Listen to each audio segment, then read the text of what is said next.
Good evening, everyone. Welcome today to the Rotary Club of Harlem and the Rotary Club of Chicago panel discussion on gun violence and the gun epidemic in our respective cities. Thank you for joining us today. And my name is Dean Williams. I'm the president of the Rotary Club of Harlem. I am co-moderator for today's discussion. The purpose of this discussion is to discuss the gun violence epidemics that have plagued both New York City and Chicago in the last 6 months. Our goal is to also inform Rotarians and the public about organizations that work tirelessly day to day to help end this epidemic, which is plaguing our communities and decimating our populations.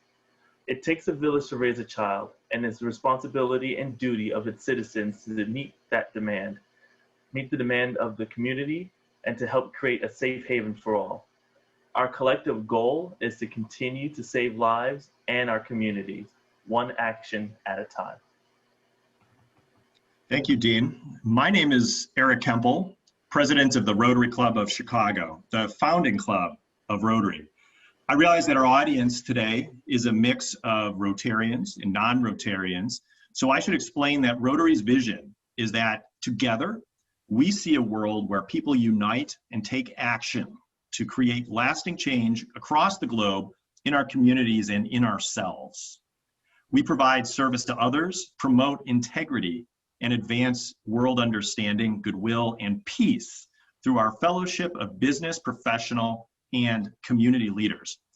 One of the ways Rotary promotes integrity is by adhering to something we call the four-way test.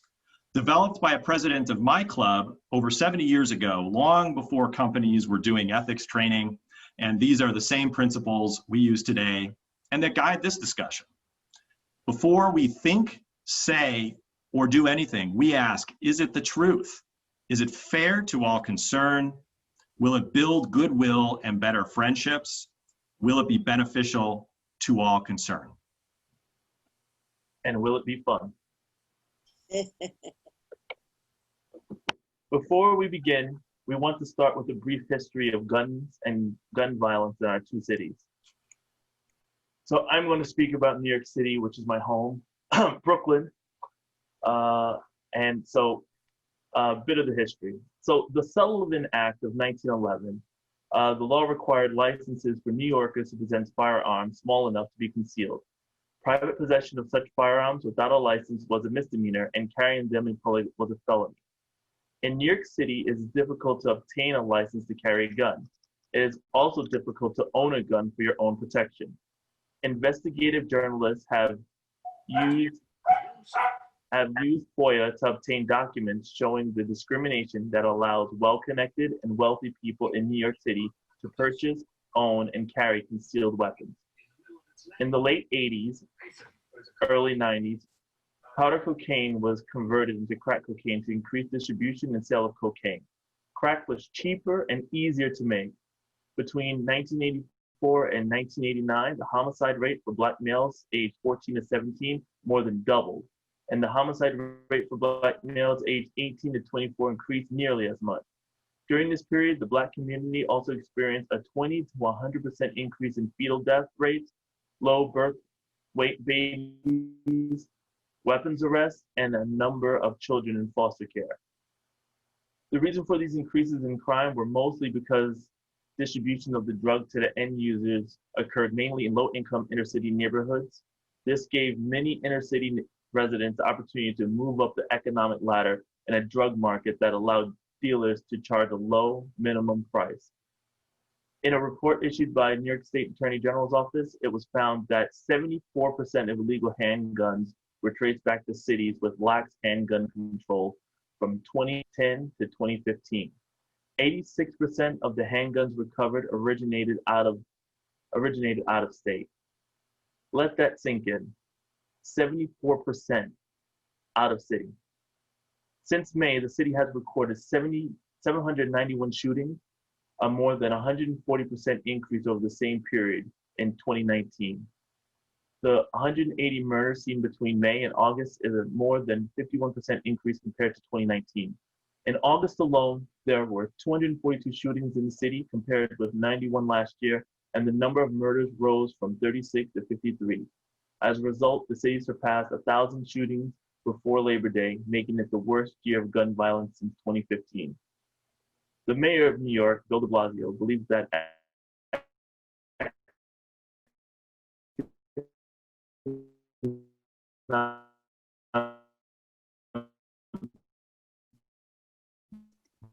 hardship and the coronavirus play important suspects to remain free while waiting for their trial.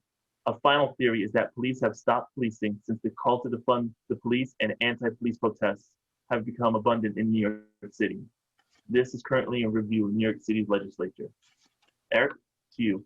Thank you, Dean. And I think you find the story in Chicago is one that closely parallels everything that Dean said for New York. Of course, Chicago has a little bit of another history here as well. I think globally, when people talk gun violence in Chicago, the imagination probably goes back to the 1920s. In 1926, the majority of homicides, a little over 70%, were committed with guns. Those guns were a little different than today, the Tommy gun and the sawed-off shotgun. Today, the weapons of choice are 9mm handguns and 44 caliber pistols. And instead of 70%, it's 90% of homicides that involve guns. And even though that period of Chicago history gets a lot of press, the homicide rate at that time in the 20s, while it wasn't great, is still lower than what we see today, and certainly much lower than in the 60s, 70s, and 80s. 1960s Chicago was marked by turbulent change, with the number of homicides nearly doubling from the start to the end of the decade. Due to an increase in gang violence, the Chicago Police Department Youth Unit started a gang intelligence unit in 1967. The decade saw a spread in drug abuse and easy access to handguns. Growing joblessness and population decline exacerbated the problem. The city passed a strict new handgun freeze in 1982, banning further sale and registration in the city, making Chicago's gun laws some of the strictest in the country at that time. The shootings of the Pope and President Reagan at that time contributed to some of the anti-handgun efforts in the city and suburbs. The emergence of crack cocaine, also as Dean said, in the 1980s really added fuel to the fire. Large gang coalitions broke up, gang conflicts sent homicide numbers soaring. Territory disputes were a major driver of gang violence in the 1990s as well. But then homicides started to decline in the late 90s through the 2000s. And in 2004, the number of homicides fell below 500 for the first time in 40 years. But there have been spikes again in years. Many factors are behind the spike, including access to guns, the fracturing and factioning of street gangs, and poverty and disinvestment in the most affected communities. The city's strict handgun ban lasted until 2010 when the Supreme Court struck it down. 2 years later, the court struck down as unconstitutional the state's ban on carrying concealed firearms. And in 2013, the General Assembly passed a law making Illinois the last state to grant its residents the right to concealed carry. Dean, back to you. So as part of this discussion, we would like to start the meeting by taking a quick poll of our Zoom audience to understand your current perception of key causes of urban gun violence.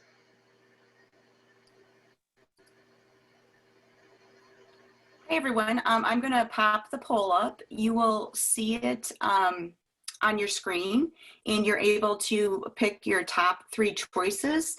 Once I see that everyone has had a good chance to respond, we will go ahead and share those results. So I'm going to start it right now. Thank you, Shelby. So based on these polls, poverty, availability of guns, and economics are the top 3 items noted here. And so to note, at the end of our session, we will revisit these questions as well as we discuss this epidemic more. Eric? All right, thank you, Dean. So you are all in for a treat today. We have an incredible panel of experts on gun violence who have agreed to share their knowledge and experience with us. And we're gonna just run through and do some brief introductions for you. Our first panelist is Melvin Hayward, the head of programs at Chicago CRED. reporting to managing partner Arnie Duncan. Mel oversees all of CRED's outreach and programming efforts, in addition to maintaining relationships with key programming partners on the west and south sides of Chicago.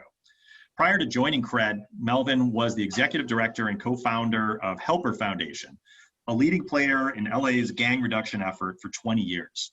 Additionally, Mel has traveled to 30 cities throughout the US, training outreach workers, developing best practices, and providing technical support to several violence reduction agencies. Dean? You're on mute, Dean. You'd think I do this daily. I'd remember to press the mute button. Our second panelist is the world-renowned Miss Jackie Rowe Adams, a lifelong resident of Harlem, New York. Her career as a community activist began when she went from door to door helping her mother get petitions signed. Jackie has now worked with the Police Athletic Leagues and the City of New York Parks and Recreation Department. She has served on a number of community boards, including Community Board 10, Community Board 12, and the Civic Association Serving Harlem. She has been president of the District 5 School Board, president of Local 299, vice president of District Council 37, and board chairperson of the Renaissance Healthcare Network. She is also on the boards of Addicts Rehabilitation Center, Harlem Week, Inc., and Project Harmony, and is a member of the Mid-Manhattan NAACP. Jackie has worked tirelessly with youth and seniors as a music specialist with Parks and Recreation since 1986, and in 1996 started the nonprofit organization Talented Seniors and Youth on the Move, Inc., which provides performance opportunities for youth and seniors and college scholarships. After losing 2 sons to gun violence, Jackie co-founded Harlem Mothers Save, an organization instituted to end this dreaded scourge in our community. She has received numerous awards and citations for her social activism, among which are the Charles H. Moore Jr. Service Award and the St. Luke's Roosevelt Hospital Center Award. Her efforts have inspired love and respect from all who have had the opportunity to meet her. I can say the same for myself. Definitely garnered a lot of love from me. Jackie is married to William L. Adams. They now have 2 sons, Eric and Bryant, who are her greatest motivations. Our third panelist is Mr. Michael Sledge, the co-founder and CEO of the Sledge Group, Inc., a unique nonprofit community-based family-oriented program which provides male and female adolescents mentoring groups, tutorial services, and a support network for the parents of the youth who participate. The Sledge Group, Inc. strives to empower, uplift, and provide positive influence in the lives of urban youth. Michael is a servant of God and husband and father. Michael is a community activist, change agent, a published writer. He is an inspirational and motivational speaker. Michael is available for speaking engagements and workshops covering a myriad of topics. He has been at the forefront of the Black Male Initiative. His essay, My Brother's Keeper, will be featured in the male version of collected essays from the authors of the bestseller, Souls of My Sisters, Journey into My Brothers. Michael is currently working on his autobiography entitled, The Life I Live Today Is Not My Own, which will be published in the near future. And a quick note, I met Michael at a panel discussion that was talking about what we can do as Black men for our communities. And he impacted me so much that I wanted to make sure that I could bring him in on a discussion that does impact the community. And I'm glad that we have him here today. Eric? Thank you, Dean. And finally, but certainly not least, our fourth panelist is Talib Hudson, a community-based scholar and advocate from Harlem. He is the policy director at the Community Justice Action Fund, an organization that works to build power with and for communities of color to end gun violence. He is pursuing a PhD in public and urban policy at the New School. So let's start by hearing from each of the panelists themselves, just a few minutes about what they and their organizations are doing to tackle gun violence. Mr. Hayward, let's start with you. Good evening, everybody. My name is Melvin Hayward.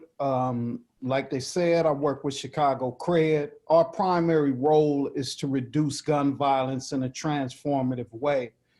Currently, at this time, we serve about 250 participants on the south side and the west sides of Chicago. And we pride ourselves on providing a comprehensive strategy around outreach work, which is the tip of the spear of what we do in outreaching to community members and the highest risk individuals. We also have life coaches who provide mentorship and help walk a participant from point A to point Z through our program. We have an 18-month program cycle, and we've served hundreds of young men and women throughout the city of Chicago. One of the things that we do that we notice important in doing this work in violence prevention is having a clinical team. So we have a strong clinical team of individuals who are indigenous to these very communities that we serve, who wanted to come back and give back to the communities that they came from. And so we have a strong clinical team providing services on a daily basis to the participants that we serve. And then finally, we have an employment and training arm, because we know in order for us to transition a young person out of the lifestyle, we have to replace some of the things that they are currently doing. And so in employment and training, we provide soft skills. We obviously prepare young men and women for a work career, or obviously somebody that wants to become an entrepreneur.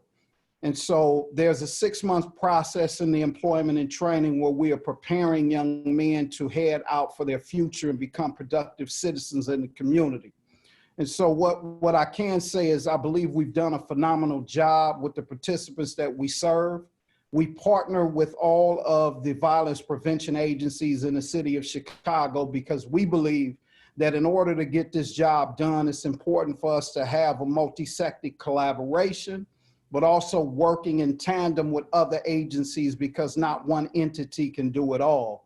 And so we pride ourselves on connecting the dots with other groups and other communities, sharing some ideas on figuring out what's working and what's not. And we know that no one group has all of the answers, but I can say at this time, Chicago, we're in a rough area. We're currently at around 523 homicides in the city at this time. There's been a huge spike, and we know that there's a lot of things that contribute to that, whether it's COVID, the civil unrest, the easy access to weaponry, drugs, and a plethora of other things. But I can say that we're truly committed to the reduction of violence in Chicago, and we're going to continue to fight until we see this wave of violence shift. Thank you. Thank you so much, Mr. Hayward. It's really great what you guys are doing here in Chicago, and as a Chicago citizen, I truly appreciate it. Ms. Roa Adams, can you tell us a little bit about what Harlem Mothers Save is doing? Just a couple minutes. Oop, you just have to unmute.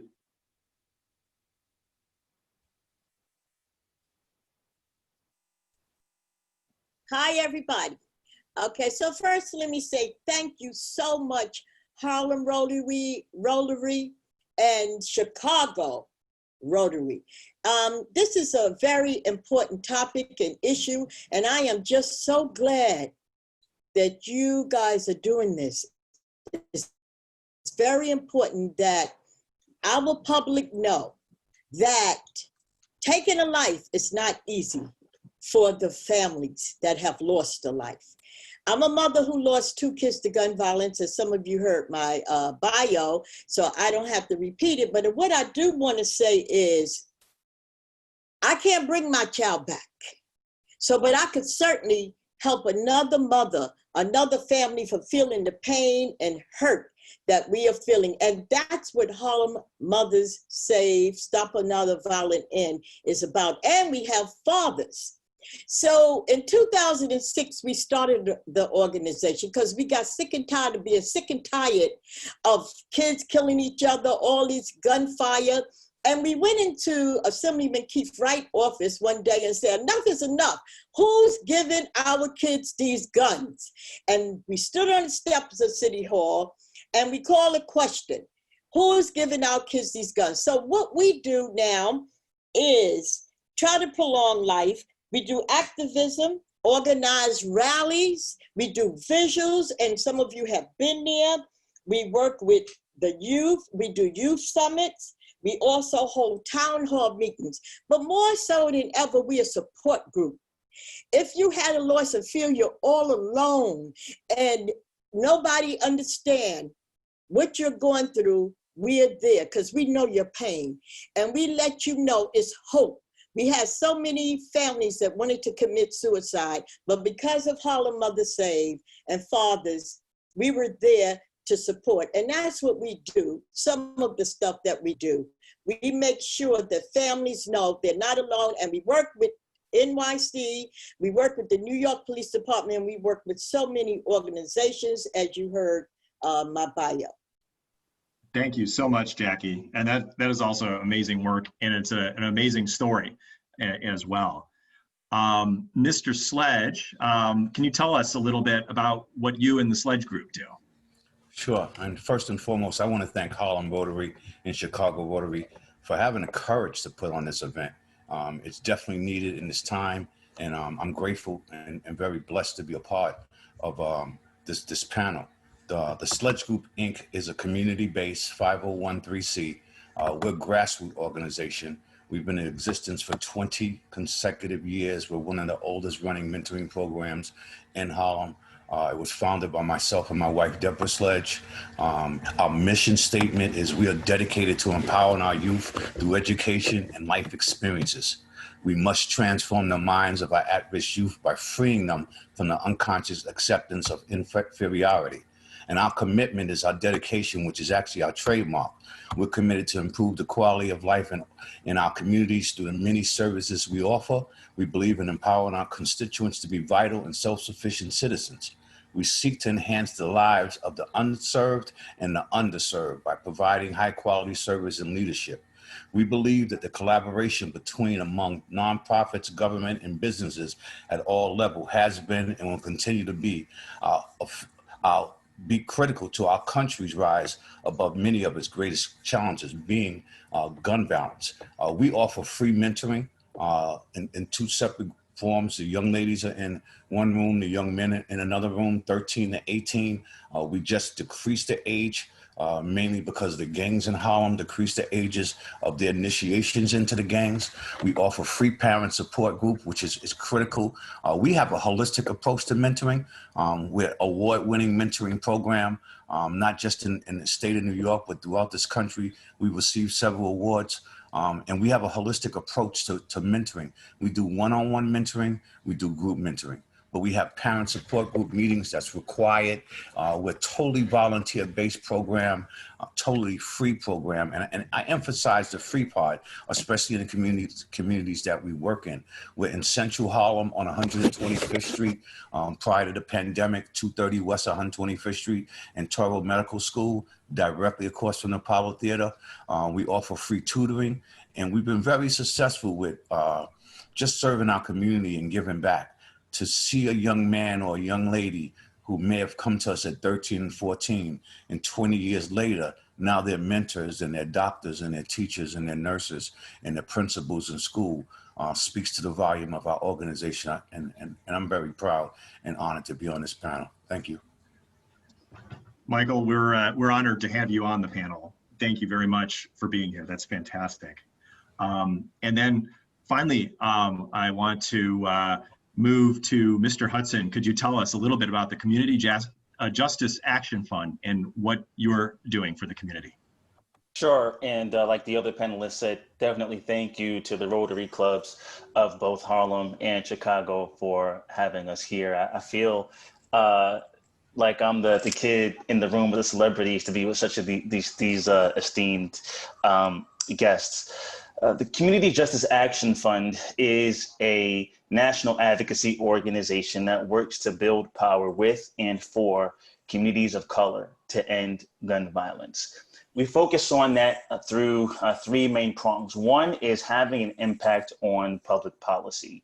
We want to change public policy. We specifically want to push an approach to violence that takes a public health approach and that looks at the ecological factors around violence and violence prevention. In addition to that, we also want to change the narrative. We say that we are leading with those who are closest to the impact of everyday violence. While often in the news there's the narrative of young Black male homicide, and while that definitely is an issue, we also want to make sure that we're elevating what is going on with Black trans women. We want to make sure what's going on with suicide and guns in the Black community as well, and making sure that issues like domestic violence and intimate partner violence are also recognized in the conversation around gun violence, and also even changing the narrative that it's just just Black on Black crime and no one's doing anything, and really highlighting the work of like the folks that we have on here tonight around the country, while not only just in New York and Chicago, but in cities around the country who are working to change their cities. And additionally, we also want to make sure that we're building and training leaders who can either be speakers and go out and spread their own message of the work that they're doing, and also working with policymakers across the country to make sure that they're equipped with the legislation, with the research, and with the know-how in order to be able to create change. So those are some of the main things that we do at Community Justice Action Fund. That's just a small piece. And then in addition to that, as you mentioned earlier, I'm also pursuing my doctorate at the New School in Public and Urban Policy. And through that, I'm also working on looking specifically at research on community-based violence prevention and looking at community-based policy as a whole in particular. Well, thank you very much, Talib, for all that you're doing, and I'm sure you'll be a fantastic PhD. We look forward to that graduation soon. Dean, back to you.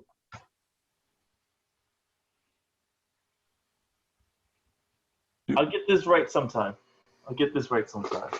So, thank you, Eric.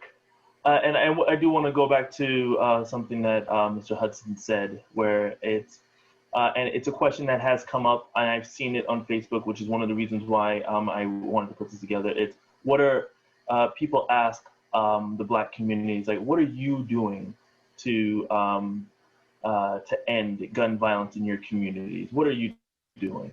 But the actual question should be, what is the community doing to end gun violence in our communities? And this is our community. Rotary is my community, and it's the community of the world. And this is what we're doing. So Eric and I will now lead a 40-minute discussion with the panelists. After that, we will take questions from the audience. I see that we have a couple of questions currently, and we will answer those after our current discussion with our panelists. Those on Zoom, please put questions into the Q&A box at the bottom of your screen. Those watching via Facebook Live, please put your questions in the comments. We will do our best to get as many questions answered as possible. So let's dive in. So, Mr. Sledge, I'm coming to you. You're my favorite guy to talk to. Here we go. So we would like for you to start by defining trauma for us. And how do trauma, PTSD, mental illness, as well as drug abuse play into the gun violence epidemic? Thank you. I think I want to thank you. No, on a serious note, we've trained in several different mentoring programs. And one thing that I'm adamant about with Sledge Group is the holistic approach of reaching the young people and their parents and my community. And we always talk about the violence, the actual act, but we never get to the exact nature of the problem. And the exact nature is trauma in many cases. Even after they're incarcerated, if you talk to a young person, or a young man or a young lady, you come up with the trauma, and it just sticks out. The three types that we look for in terms of a definition is acute trauma, the result from a single stressful or dangerous event. Then chronic trauma, the results from repeated and prolonged exposure to highly stressful events. For example, cases of child abuse, bullying, and even domestic violence. And then you have chronic trauma, which it just continues through a person's life. The outcome many times is gun violence. Yes. In your question concerning, the availability and how easy it is to get the guns in our community, that's been long term that's been taking place. And to be quite honest, we live in a violent country. I have to not point the blame on the country or the trauma. It's something you said earlier, Dean. The cavalry is not coming to save us. The community, all of us, have to pitch in and play a positive role, not a negative role, a positive role to change what's taking place. That's the only thing I've ever seen work within my mentoring program and within the communities that I live in. Hope I answered your question. Thank you, sir. Yes, you answered our question. In regards to that, there's a question about PTSD, post-traumatic stress disorder. Is that something that you're familiar with and have seen happen in the community? Very much so. It's not just the veterans coming home. When you live on Lenox Avenue, on 8th Avenue, on 7th Avenue, in certain neighborhoods in Brooklyn or the Bronx, you have PTSD. I mean, the 4th of July, I see more of it, not just from the vets that came home, but from people who have experienced trauma around gunshots or multiple killings or murder. It becomes a daily way of life, and that shouldn't be life. Not the life that I believe in. But I've seen PSD where people are shocked from a sound of a firecracker or M80 because they think it's a gunshot or several automatic weapons being sounded off. And it has not just a physical effect, a psychological effect, a spiritual effect on how they live the rest of their lives. It reminds me of someone that experienced domestic violence. You go to put your hand to your forehead and that person's standing next to you and they immediately jump back. That's PTSD. That's the response effect of what transpires when someone has been traumatized. Right. Thank you very much for that. That was beautiful. Yes. Thank you. And so now I turn the next question over to Eric. Oh, thank you, Dean. So building on some of these ideas of kind of some of the underlying issues, some of these root causes, if you will, Talib, I'm going to go over to you and kind of ask a little broadly here about the role that that education and the education system and just broadly the economy and economic issues play in contributing to gun violence. And we'll start with you and we'll let others chime in as well. Yeah, thank you for that question. I think the way I want to approach that is I want to build off of what Michael was saying, because when you ask about the education system, yes, ask about the economy, yes, housing, yes, health, yes, like all these things, right? They don't happen in a vacuum. And so the way I'd like to answer that question is not necessarily to focus just on the education system or just on the economy, but to pull back a little bit to say that it is a complex network of factors that is creating the conditions of the trauma that Michael described. For example, you had talked about, I think in your opening, about Chicago in the 1920s, and so much of the academic literature and scholarship, particularly in sociology and criminology, comes out of Chicago, right? And there are these seminal scholars, Sean McKay, who wrote this book on what's called social disorganization. And this theory, which some people love, some people hate, but the basic premise is that there's greater amount of crime in communities that are less organized, when are less able to have strong social bonds and strong social cohesion, and they're not able to have their own community norms, then you're likely to have more crime and more disorder and more disarray. And so, if we take that theoretical framework as a premise, and we're talking about the trauma that Michael is talking about, then the question is, where does this trauma come into play? And we do see this trauma in schools. We do see this trauma as a result of economic dislocation. We do see this trauma as a result of inequitable housing. And what I would say is that, just to kind of loop up this question, is to a certain degree, I think we have to look at the history of white supremacy in this country. I think we have to look at the history of marginalization in this country if we truly want to get at what is causing community level violence, particularly in Black and Brown communities, and ways to address them as well. Thank you, Talib. Does anybody else want to build on to that at all before we move on to the next question? And also, if anyone wants to build on top of the question about trauma. Yes. I just want to build on the question about trauma. Michael, you were excellent. You were right on. But let's add trauma when our parents are traumatized from their kids, from losing their kids. They are so scared. I have a group that's so scared, and I could say out of 30, at least 10 of them are frightened for their kids to go in the street now with so much gun violence because they're traumatized. They're traumatized. They're scared to send them to the stores. They're scared, as Michael said, as Talib said, when they hear gunshot, this whole summer, even myself, soon as a firecracker go off, that traumatizes.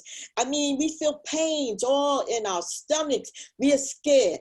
A lot of parents is trying to find new places to live because some of their kids got killed where they're staying now. They're traumatized. So I just want to say that there's so many different ways of trauma, and mentally, it really bothers you mentally. So I just want to say, Michael, thank you for that. Thank you, Jackie. Dean, over to you for the next question. So this question goes to Mr. Hayward. What are some of the root causes of gun violence? Thank you for the question. Man, there's a plethora of things, but I can tell you about some of the issues that we're dealing with in Chicago. So poverty is a huge factor around violence here in Chicago overall. But right now, one of the greatest issues is the easy access to military grade weapons.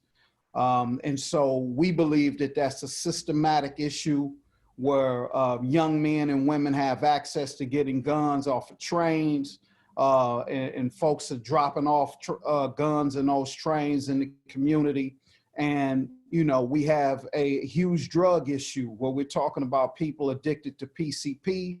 We're talking about young people addicted to pills. And then one of the greatest drivers of violence in Chicago is social media. And so if you imagine that you mix all of those things in one, and you have easy access to weapons, you're high off drugs, you're dealing with trauma, and then you have this driver of social media where young men and women are constantly contacting one another that they consider their so-called ops or opposition, and they're antagonizing one another about one of their friends being murdered, somebody in their family being shot and or killed. And so this continues to happen in Chicago on a daily basis. And so for us, it's extremely important for us to step in and intervene on social media to ensure that there's a positive alternative, to step in and have a message about peace and hope, and atonement and reconciliation. But also, I think one of the drivers is Chicago is extremely segregated. And so what we see in several communities that has this level of segregation is in all Black and brown communities, you have a certain level of policing that takes place. And we just had a talk with about 80 of our participants today on Zoom, and they talked about it explicitly. And they said, look, officers who police communities of Black and brown folks oftentimes start their engagement with young men and women in a very aggressive way. And oftentimes those officers look just like them. And so there's been a conditioning that has happened in our communities for many years where the perpetrators of violence of those very young people who are engaged with law enforcement come from the people that look like them. And so for me, I think we have to figure out a way to effectively communicate with law enforcement, a way for them to eliminate that kind of engagement and really start from the beginning. When I was young, law enforcement used to give out baseball cards. They used to stop and communicate with us and talk about sports, what's going on in the home, how's everything going on in the community. And I think we need to get back to the basics to try to figure out another way to engage with the community. Yeah, this issue of complex trauma is huge in Chicago. When you talk about the men and women that we serve who have either been shot multiple times. One of our former participants was shot 15 times on 3 different occasions. Now you're talking about complex trauma, and then he has lost in the last 2 years at least 10 of his close friends and family members. So when does this young brother get a break? And our role is to step in, and that's why we believe the clinicians play a critical role, but also outreach workers on the front line, trying to mediate conflicts in the community, but be a positive beacon of hope, letting people know that change is real and it can happen. I want to throw an amen at the end of that. That was beautiful. That was beautiful. I was actually surprised when you talked about social media. I did not know about the connection between the gun violence and social media. Thank you for that. And maybe we can talk a little bit more about that a bit later. Eric, to you. Thanks, Dean. So we've obviously been talking about a lot of different root causes, a variety of things like social media and the availability of guns as tools that then sort of facilitate gun violence. We know these are not new things. These are things that have obviously existed for a long time now. But we do have this additional layer in recent months of COVID that is, I think, exacerbating the problem, or seems to be. So, Michael, can you tell us a little bit about really what has kind of happened to the job market and just generally in these communities during COVID, and is it making people more desperate? It's definitely making them desperate. And times were hard before COVID financially in the communities we're talking about, Chicago and in New York. Times are hard. And I say this all the time, $15 an hour is poverty. I'm not gonna stop saying that. You can't raise a child or a family off of $15 an hour. Now, what I'm experiencing in my organizations, parents are required to stay home. Some can work, but most of them have lost their jobs because of the economy and businesses that they work for. Now they're at home with their child. Just last night, we do Zoom now because of the pandemic. Just last night, the mother says, I didn't know my son couldn't read. The son says to me and the mentors, oh, I didn't know my mother couldn't read. This is taking place in their household. Now you multiply that with no income coming in. You multiply that with whatever insurance they were getting, employment insurance is being cut. The rent still has to be paid. The mortgage still has to be paid. Economically, we struggled before the pandemic. Are we struggling more now? Yes. Is it definitely playing a part to gun violence in terms of robbery and stick-ups and break-ins? Most definitely. The drug addict doesn't have money to get drugs. That puts the drug seller in a position of now, how are we going to make our money?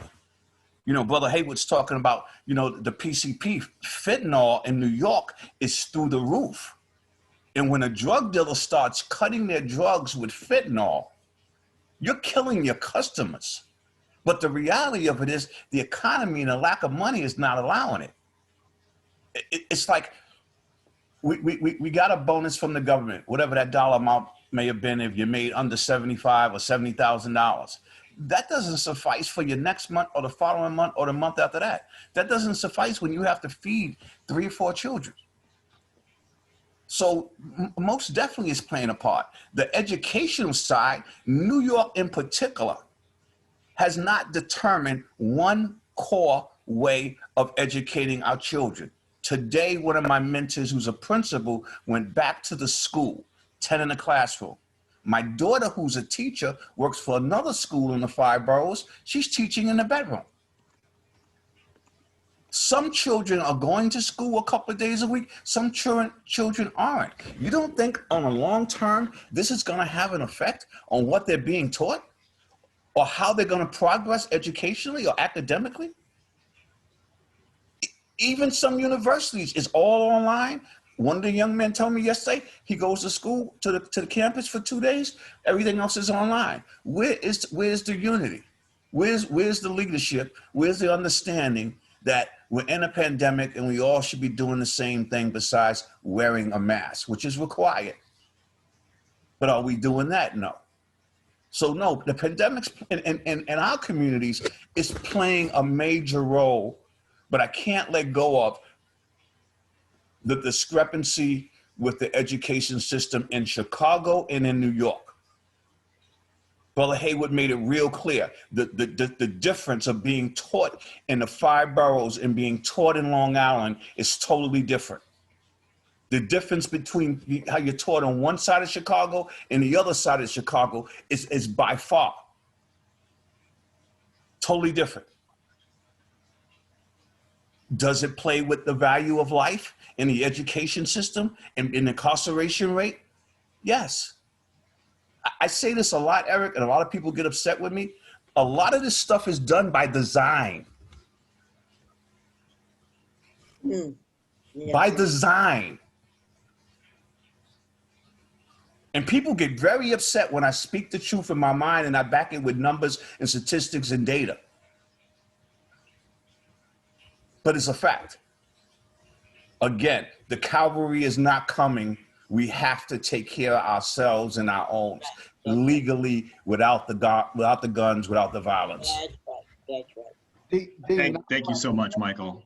Eric, let me add to that. Oh, please do. Please do. This is an important part because oftentimes folks like us on this panel and others, it's countless others throughout the nation whose primary role is to help young people and work in communities that are affected by violence. But the one thing that was evident during this pandemic is that all of the social services, that they moved away. They pulled out of these low-income communities. And so here in Chicago and in Los Angeles and New York, violence prevention agencies had to pivot.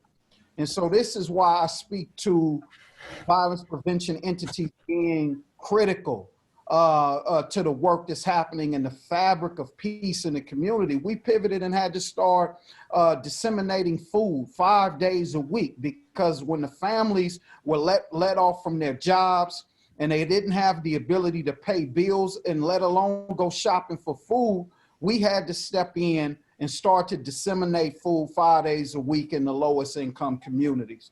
Now, the beauty of Chicago is that there were plenty organizations that stepped in and donated tons of food on a regular basis. But the conversations that we had with the community is that they started to lose hope because they felt like the social service entities had pulled them away and left them hanging.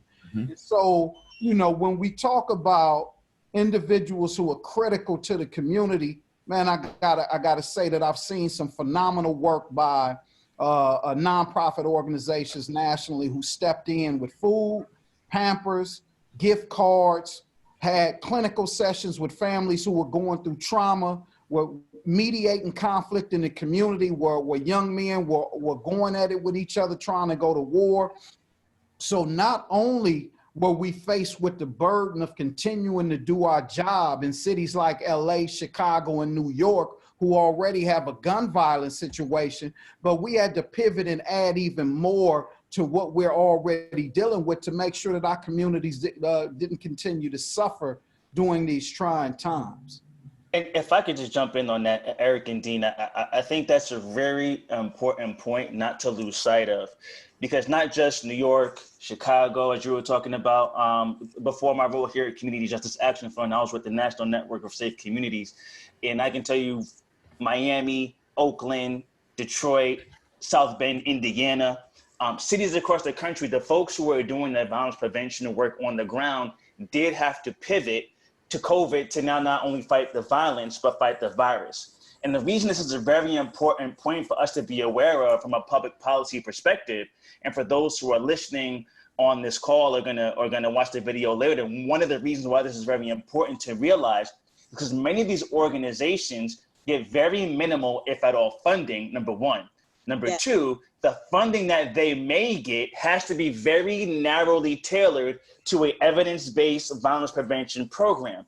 Well, like we talked about in the beginning of this call, there's so many issues surrounding that. So how are you going to interrupt violence to tell someone to put down the gun when their stomach is empty, right? And you know, some things just don't, it's like make it make sense to me. So I don't want to jump on this too much, but I just have to pick up on Melvin's point and point out that there are organizations across the country who are doing work on the ground, who have pivoted, and to this day continue to give out PPE, continue to give out food, because most standard social service agencies are from 9 to 5 or 8 to 6. They don't do the direct outreach component that these organizations are doing and making the relationships with people on a one-to-one personal level basis. And what is really needed and desired from many of these organizations is not only money, but also capacity, because it's hard to feed people while trying to fill your 990 at the same time and make sure that your nonprofit status doesn't get revoked. So I tried to step in on that point because for those who are watching and say, what can we do? What can we do? You know, from a policy perspective, make sure that these organizations have the support that they need, and then also make sure that you are supporting them yourselves if you can. Eric, you started something with this question. And I think I did. No, and I don't want to discredit Talib or Brother Hayward on what they're saying. When I say the cavalry is not coming, the Sledge Group, Inc. has been a totally free, non-funded program for 20 years. And I'm gonna tell you something very interesting, connecting the dots. We feed the homeless in the street every year for 20 years, in the street. We have never had one gun violence or violent incident to take place in the street. We have taken clothes and toys for 20 years into the shelters in all 5 boroughs of New York. We've never had one gun violence, one stick up, somebody robbing us of our clothes and toys. You have more grassroots organizations and families that are feeding other families in our community. And I don't want to tell my age. My mother made chopped meat 7 days a week, man. We had meatloaf, spaghetti, ham. I hate chopped meat to this day, okay? We're talking about trauma. But the reality of it is we knew how to eat before the pandemic, okay? I'm talking 7 days a week, me and my brother had chopped meat on. And check this out, Jackie, we ate, but we ate. Our bellies were full, we got up from the table. So in terms of waiting for the cavalry or someone to come to help us, anybody can help another person. Anybody. So with that, I have to say something just quickly on that. This is such, it's an honor to be here, you know, with these fellas. With these fellas. But let me say, you are right on, Michael, Melvin, Talib. Let me tell you, for the summer, as you know, it was no summer youth. It was some, but very little.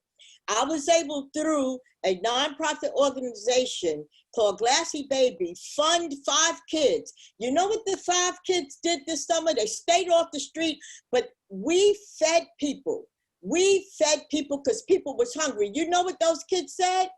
I never knew people was hungry like that. And this is what we have to do to keep the kids aware and involved. They actually got out there Thursdays and Fridays and seen how hungry people was, and they were taking pictures, and it really touched my heart. I say, see, they say, I never knew people was hungry. So this is so important. It is so important, and it plays a big part.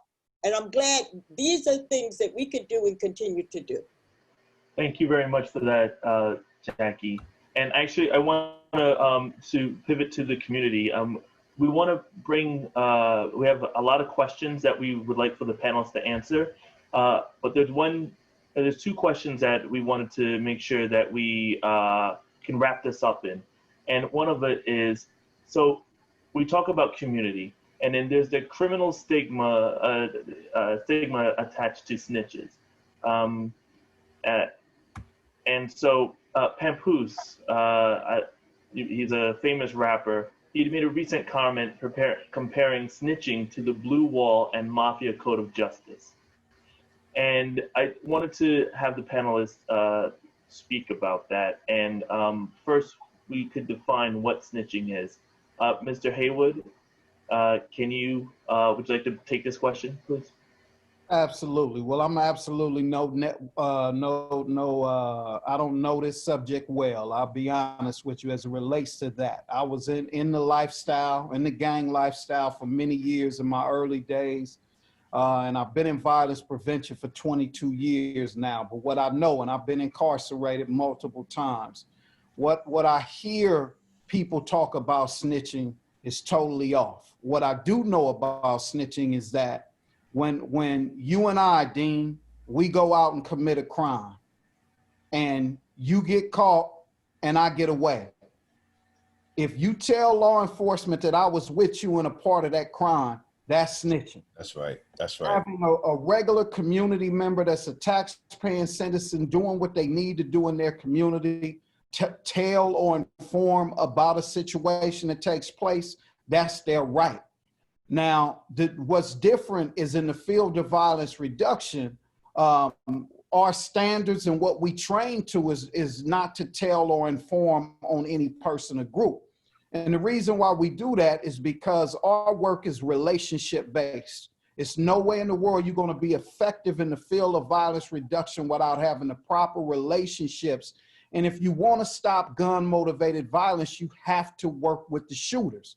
And so in order to be relevant in working with this population, one of those things that you cannot do is lose their trust. And so we don't tell or inform because that's not our job. But what we do know is that law enforcement has some of the greatest detectives. There are confidential informants in every city in America. And there are community members that will have their and do their justice of talking about what they've seen. But in my field, it's just something that we won't do because it could either do two things. One, have you killed, or two, lose all of your credibility and be ineffective in the field of violence reduction. But I'll say this, our role is not to go and tell a citizen not to tell or inform because that's their due right. But I just wanted to separate that because snitching is exactly what I broke down. Anything other than that is a person's due right to do what they feel is right for their community. My brother Hayward hit it right on point. And honestly, I really believe the older I get, the more generational definition of what snitching is has totally changed. And I'm learning that more and more through my organization. You know, and I'm a little older, just a little, brother Hayward. I'm a little older, right? But in Harlem, you had what's called a squealer scar that would be cut from your ear to your lip. That was a squealer's scar. I won't tell you what year it is, but everybody knew when they saw you that you were somebody not to be trusted and that you ran your mouth. Real clear. But also back in that era, we had community that policed and patrol community. I'm from the Black Panther era on 7th Avenue and Lenox Avenue. I'm from the Nation of Islam on 116th Street. I'm from the era of the nosy neighbor who told my mother and father every day what I did before school and after school. All this woman did was stay in the window and report on Michael Sledge. That's all she did. Now, was she a snitch? No. Was she looking out for the community? Yes. Was she looking out for my best interests? Yes. We have a saying in Sledge Group: what goes on in Sledge Group stays in Sledge Group. By running a legal mentoring program, I'm a state reporter. But I make every young man and every young lady understand, if it involves homicide or suicide, I have to do and say something. I have to. But the requirements for our community, we're afraid of our kids now. Yes, yes. We're afraid to talk to our own children. Yes. They come in the house, they close the door, their big screen TV is bigger than ours. We won't talk to their friends. We won't talk to the kid we saw grow up in the same building for 10, 15 years because he wears a certain color, or his hat is on backwards, or he's smoking trees. Okay.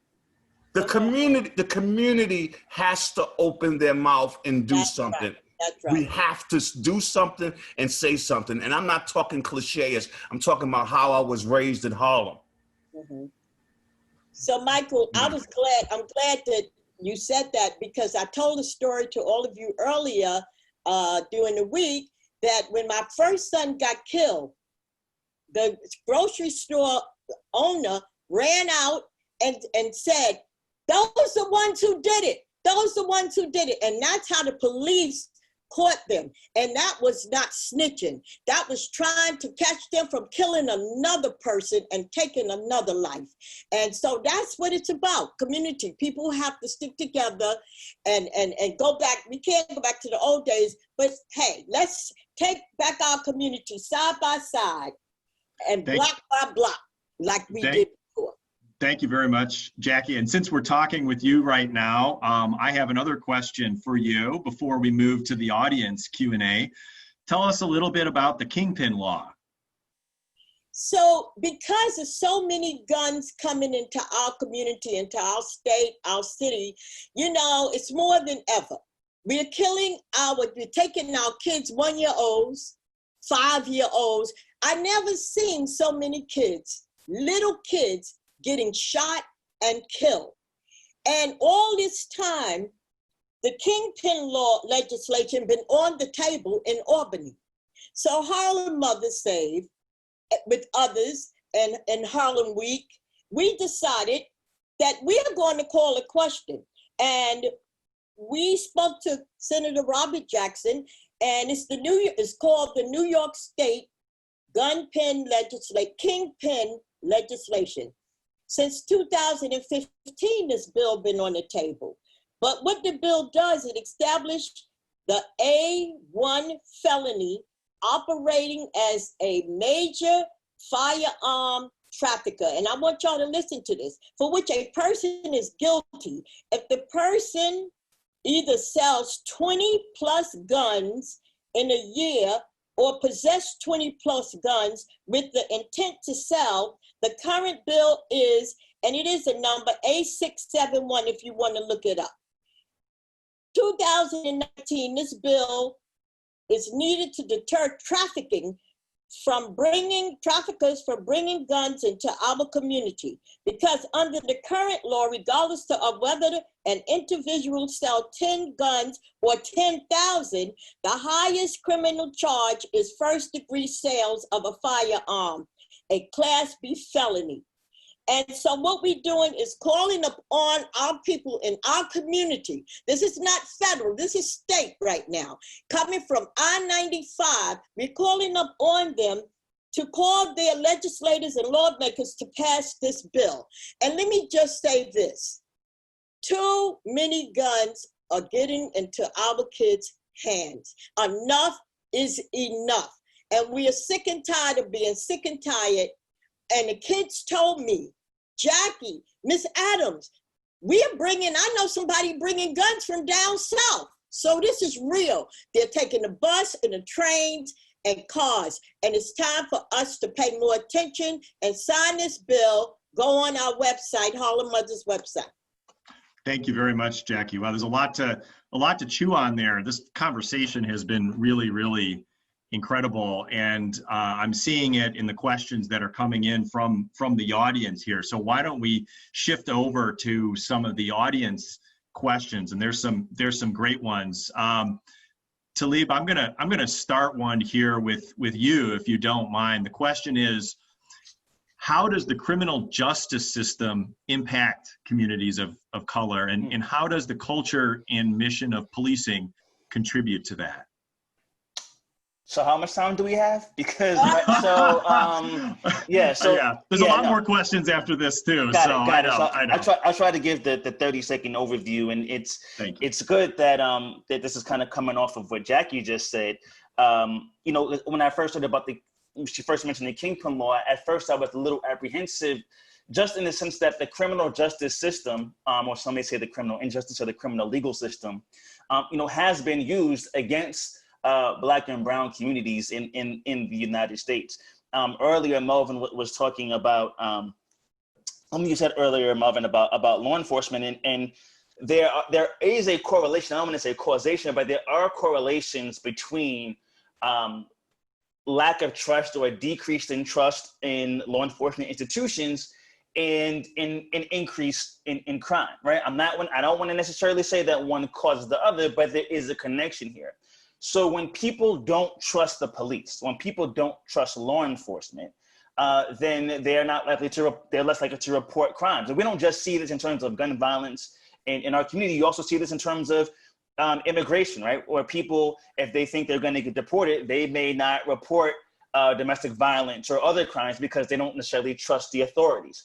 So I think the culture of policing, and I think the trustworthiness of law enforcement is extremely, extremely important to addressing crime and violence, particularly in Black and brown communities. And I would love to go on more, but I will stop for the sake of the other questions. Thank you very much, Talib. I think that's a great answer. Dean, I'm going to pass it off to you if you want to pick an audience question. Yes, so this will be a twofer because they both relate to the same question. So one of our one of our viewers had said, I believe that gun violence is a result of poverty and is not related to the color of the perpetrator's skin. Could you comment on the level of gun violence in all different areas of poverty in our cities?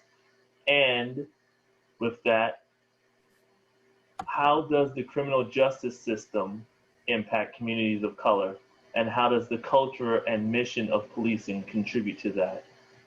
So you have one hand, you have the violence, and then you have the other hand, the justice system. So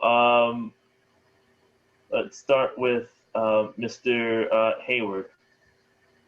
Thank you. Great question. So I'll talk about poverty question, and you know, I'll lead with this. In the south and west sides of Chicago, there are studies that show that there are 66,000 vacant lots in the south and west sides of Chicago. So just imagine that. Homes being tore down, buildings being tore down, people leaving, nobody coming back in to reinvest. You have you know, a certain look in the community. And then I'll talk about these communities. You have Austin, Inglewood, Humboldt Park, Roseland, West Inglewood, West Garfield, and West Pullman.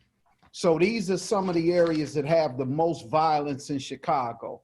And so it directly correlates with poverty, low income, and violence. And so I think a part of the issue that happens there is that people have oftentimes given up on these communities, and these communities have tried to fend for themselves. We have been blessed in the last few years where Chicago has received an influx of funding to provide services in these communities, and that's through philanthropy, and that's through city and county dollars and state dollars that have just recently come in. And so we have a violence prevention strategy to serve these communities. But I'll tell you, the missing link is incorporating other social service agencies to support. One of those entities are providing prevention services. At some point, we have to cut off the pipeline to gang membership. And in Chicago, we are not doing a great job at cutting off the pipeline. The second piece is the reentry element, where young men and women are coming home from prison and they are not being blessed with the resources, the love, the consistency, and the support to help a person acclimate back into society, but also do it in a timely manner that's realistic, worthwhile, and attainable for them. And then I'll finish with this. What I found that worked in LA, because I've done 20 years of my work in LA, is that a part of the reason why we changed the scope of work and started to reduce violence in phenomenal ways there is because we started to collaborate with multiple sectors and said, look, we're going to end this duplication of services. We're going to start effectively communicating with one another to make sure that we're mission aligned around the way that we serve our community. And we're going to add a higher level of accountability so that we're not receiving the same level of resources for different agencies and not getting the work done. And so we saw that violence has been under 300, homicides have been under 300 every year in Los Angeles for the last 10 years.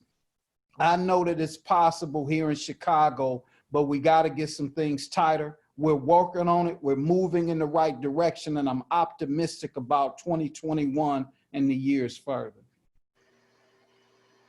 Thank you. Eric? I want to ask a question that I see here. I'm going to ask you, Michael, this question, because I think it builds on something that you were talking about earlier, about nobody sending in the cavalry, needing to sort of take charge and take control of your own neighborhood. And I think this is what that question is getting to. And specifically, it's taking economic control over one's own neighborhood. The audience member asks, when you look at other groups of people, they own the economic interests of the neighborhoods in which they reside. There isn't a neighborhood in America that Black people can say they own the economic interests of the neighborhoods in which they reside. How do we change that? It's a big question. I disagree with there's not any neighborhoods in America. The issue is so much of connecting the dots. And it may sound like I'm going around in a circle.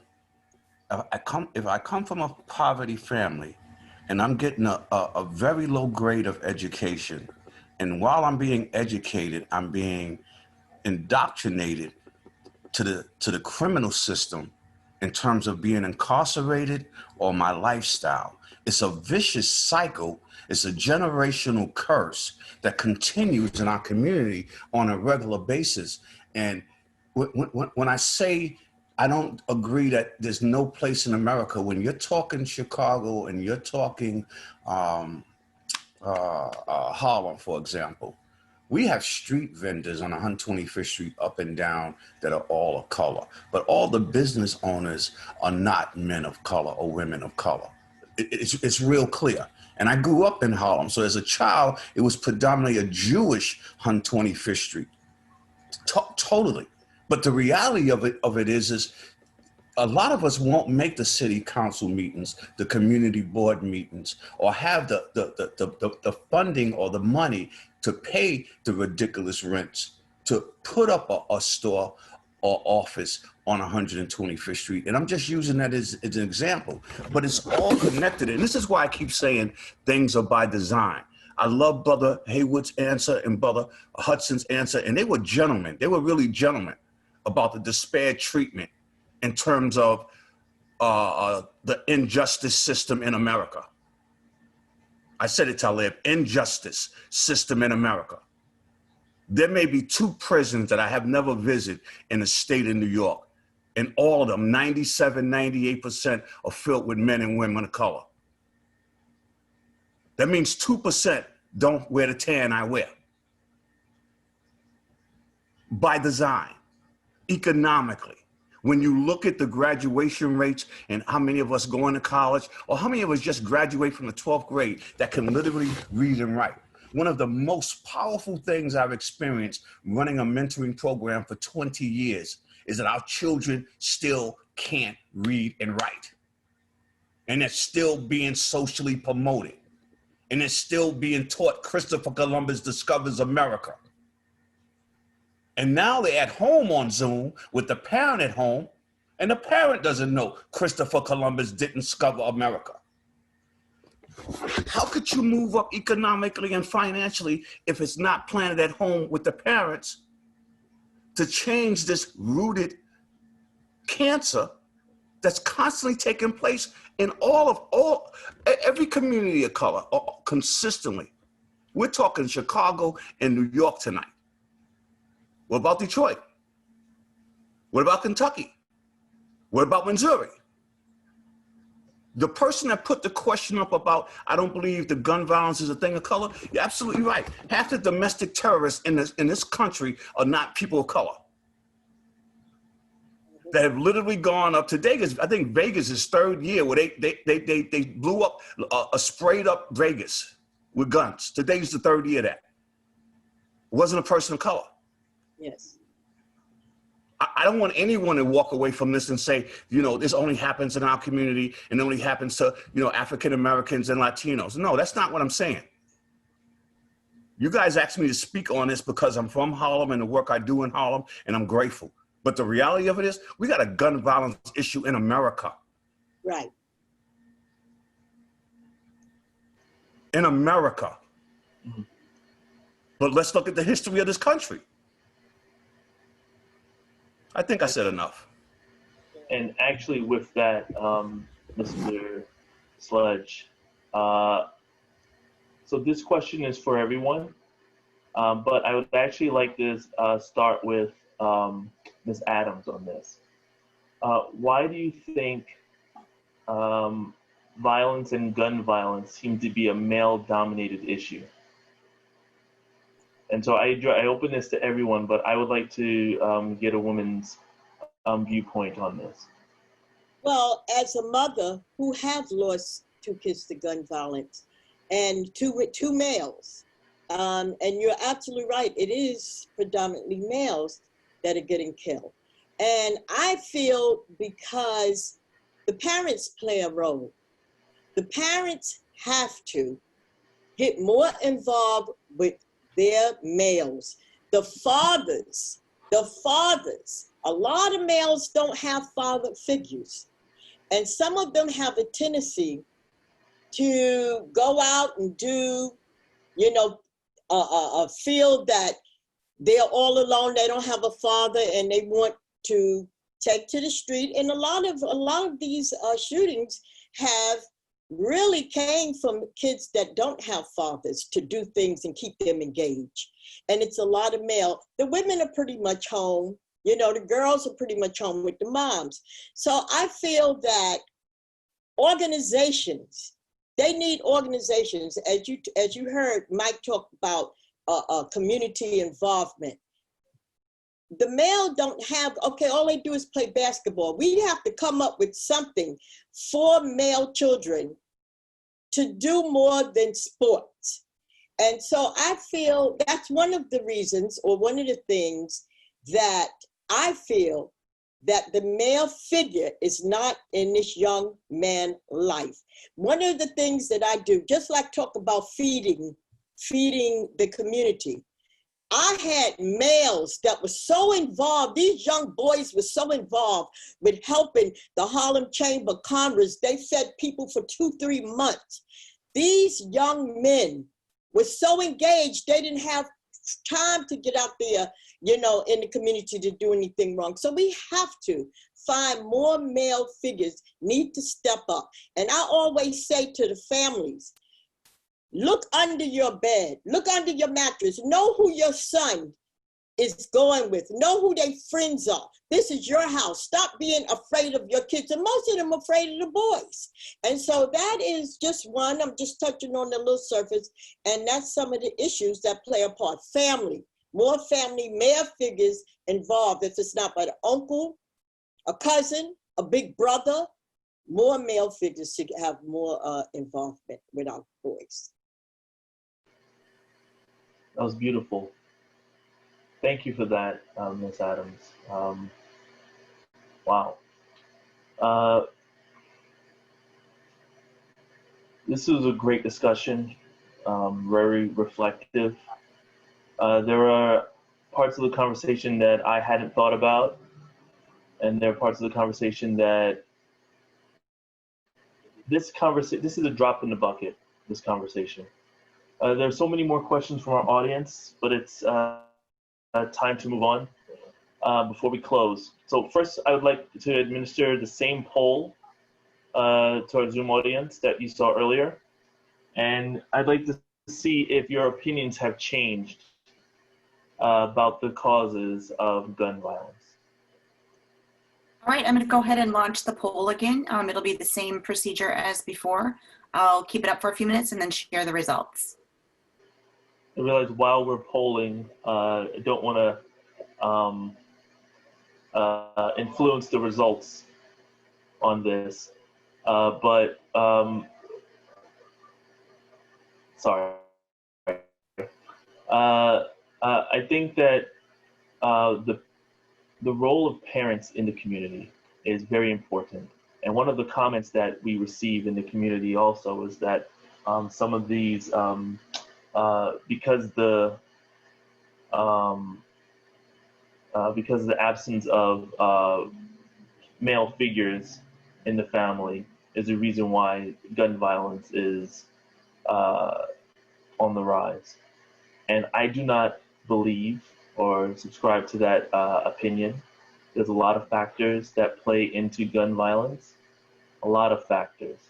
And it's a community effort that needs to be made to end this system that we continue to speak about, whether it's poverty, whether it's education, whether it's the legal aspect of it.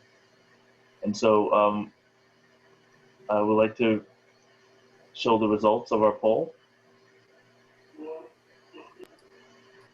So availability of guns seems to, availability of gun, poverty, and lack of education. Oh, environment. Interesting.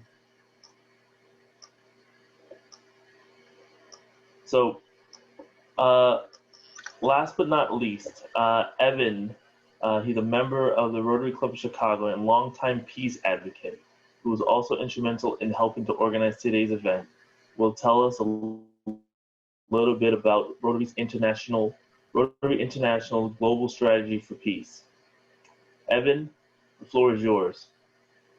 Rotary International, over the last 25 years, has been very focused on eradicating polio in the world.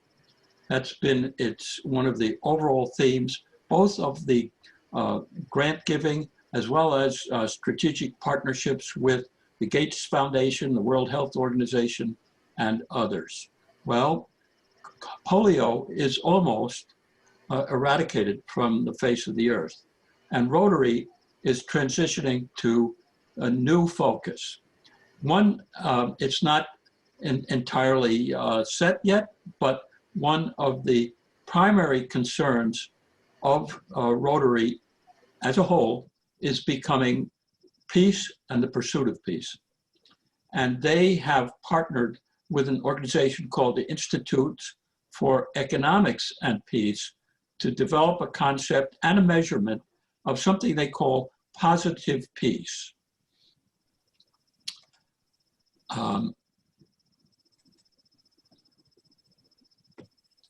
Positive peace is more than a momentary instance of lack of conflict. Positive peace is robust. It is sustainable, and it will last over time. Negative peace doesn't necessarily do that.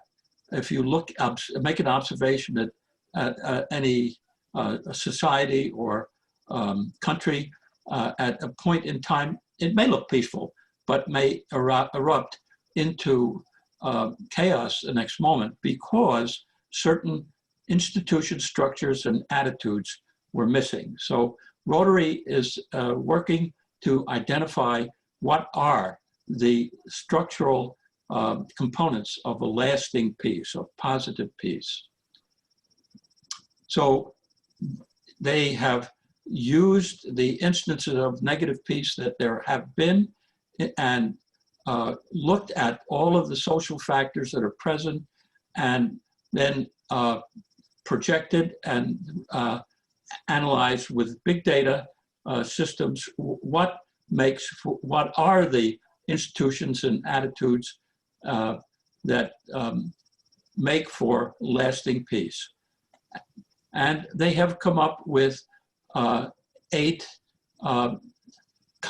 pillars of peace, many of which were talked about today in very great detail. And these are the pillars that make for a robust society that's able to distribute its resources equitably, that is relatively free from corruption, and has an educated population that can get good jobs, that is peaceful in the sense that people are not at each other's throats. They have better ways of dealing with conflict, and that as a consequence of all this, has a sound business environment that's growing, as well as a good governmental structure. So all of this has been looked at on an international level, and this is the result of that inquiry. You'll notice in the color coding here, green are the countries with a very high peace index, and as you move across to red, it's the countries with the lowest peace index. Well, you know, Talib was right. The United States is pretty low.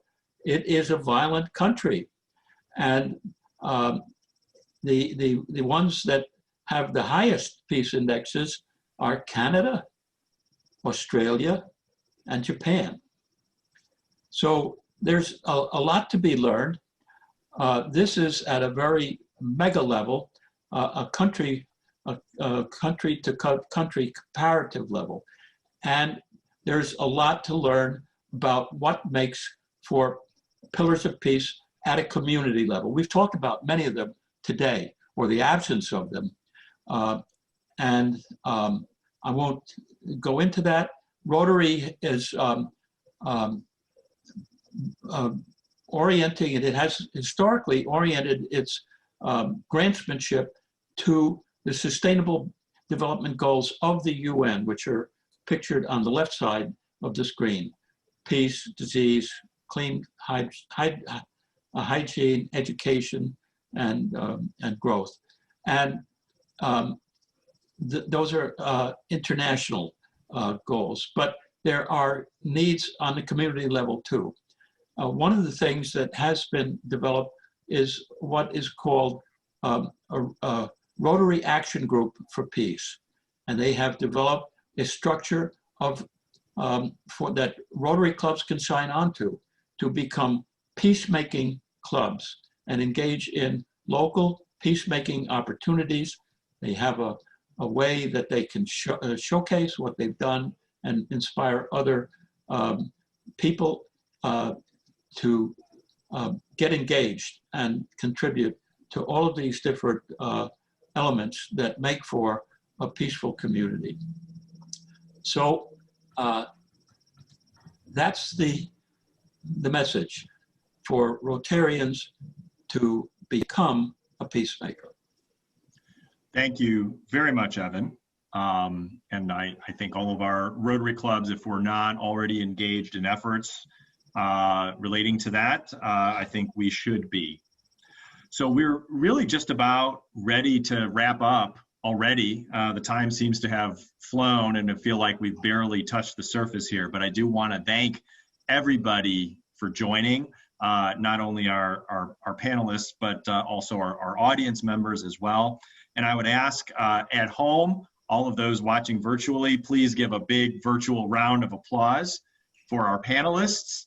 I really want to thank the four of you, not just for being here, but frankly for all that you do for our cities, in our communities. I know for me this was an extremely insightful panel and presentation, and honestly I just want to say that I've really loved getting to know you guys, and just the meetings that we've had, and just seeing the raw energy and passion that you guys bring to what you do. And really, I know your guys were worried about saying too much, but I really just want to thank you for being open and being honest with us today, because that's what we want to hear and that's what we need to hear. So I think you know that we have some thinking now to do within our clubs and Rotary clubs in other cities as well, to figure out how we can start to better address this issue. I think we've already shared some of the links to the organizations that our panelists represent, as well as a variety of other organizations that you can look at that will support making positive change, promoting peace, and reducing gun violence.